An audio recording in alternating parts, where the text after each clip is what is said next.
Ladies and gentlemen, buckle up, because today we're diving deep into the mind-blowing world of coded bias, a riveting documentary directed by the brilliant Shalini Kantaya. Joy Buolamwini, a rockstar researcher at MIT's Media Lab, discovers a glaring flaw in facial recognition technology. It can't even recognize her face without a white mask. This revelation sends her on an epic quest to uncover how AI systems, which are supposed to be the future, are actually reflecting and amplifying some of the worst biases in our society. At the core of coded bias is a bombshell argument. AI and algorithmic systems, those digital masterminds who are running our lives, are soaked in biases that mirror and magnify societal inequalities. These aren't just harmless tech hiccups, they're symptoms of deep-rooted issues in the data and the minds that shape these systems. Now, here's where it gets juicy. This documentary seamlessly meshes with the core themes of our class and throws in a few jaw-dropping revelations along the way. Starting off with Owen Fiss's Liberalism Divided, which delves into the electrifying tension between free speech and equality. Fiss drops the mic with the argument that unchecked speech can fuel inequalities. Coded bias echoes this by showing how biased AI, left to its own devices, can crank up societal disparities to 11, effectively silencing those already on the margins. It's a powerful reminder of Fiss's call for a balanced approach. Protect speech. Sure, but also ensure equality. Now, let's take Danielle Citron's Hate Crimes in Cyberspace for example. It takes us on a wild ride through the dark underbelly of online harassment and hate speech. Coded bias cranks this up a notch by spotlighting how AI systems can inadvertently become megaphones for discrimination, creating a digital Wild West where the marginalized are constantly under siege. Citron's push for regulatory shields against cyber harassment finds a kindred spirit in the film's call for protections against algorithmic injustice. Not to forget the superstars here. DMCA, or the Digital Millennium Copyright Act, and Section 230 of the Communication Decency Act. These are the legal titans of the online world. DMCA fights the good fight against copyright infringement, while Section 230 gives online platforms a free pass from liability for user-generated content.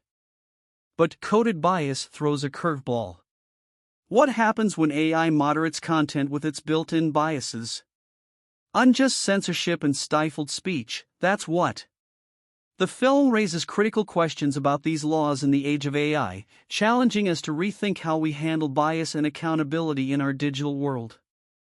There are a bunch of challenges associated with free speech. Take algorithmic transparency as one of them. Coded bias pulls back the curtain on the shadowy world of AI decision-making, revealing a stark lack of transparency.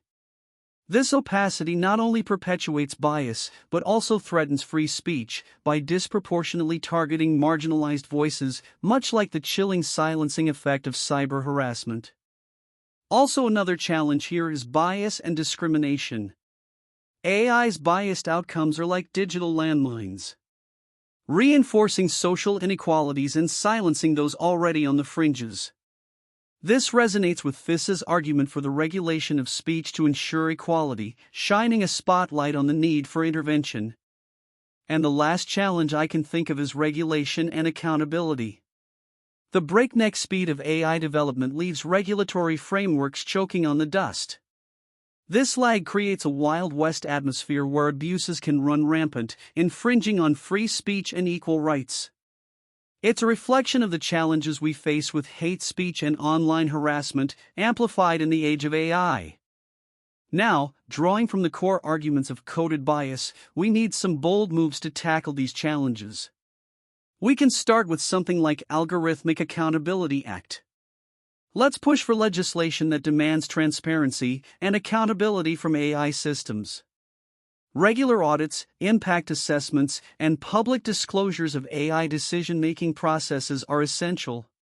Think of it as a digital checks and balances system. Then I can think of bias audits. It's time for mandatory bias audits for all AI systems used in public services and high-stakes arenas like criminal justice, housing, and employment. These audits should be conducted by independent third parties to keep things fair and square, inspired by the regulatory approaches discussed by FIS. Another thing that can be implemented is data diversity standards. We need to establish gold standards for the diversity of training data used in AI development. Diverse datasets can help slash biases and make AI systems more representative and just. Addressing concerns raised in coded bias and liberalism divided. And last but not the least, public awareness and education. We need to create and ignite a wave of public awareness and education about AI and its impacts. Through public campaigns, educational curricula, and community engagement initiatives, we can empower people to understand and stand up for their rights and privileges in this digital age. To wrap it all up, Coded Bias isn't just a documentary. It's a clarion call for vigilance and proactive measures to ensure our future technologies champion fairness, transparency, and accountability.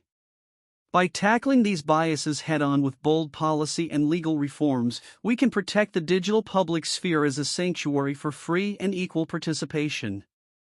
This aligns beautifully with the themes from our course and the insights from Owen Fiss, Danielle Citron, and the legal titans like DMCA and Section 230.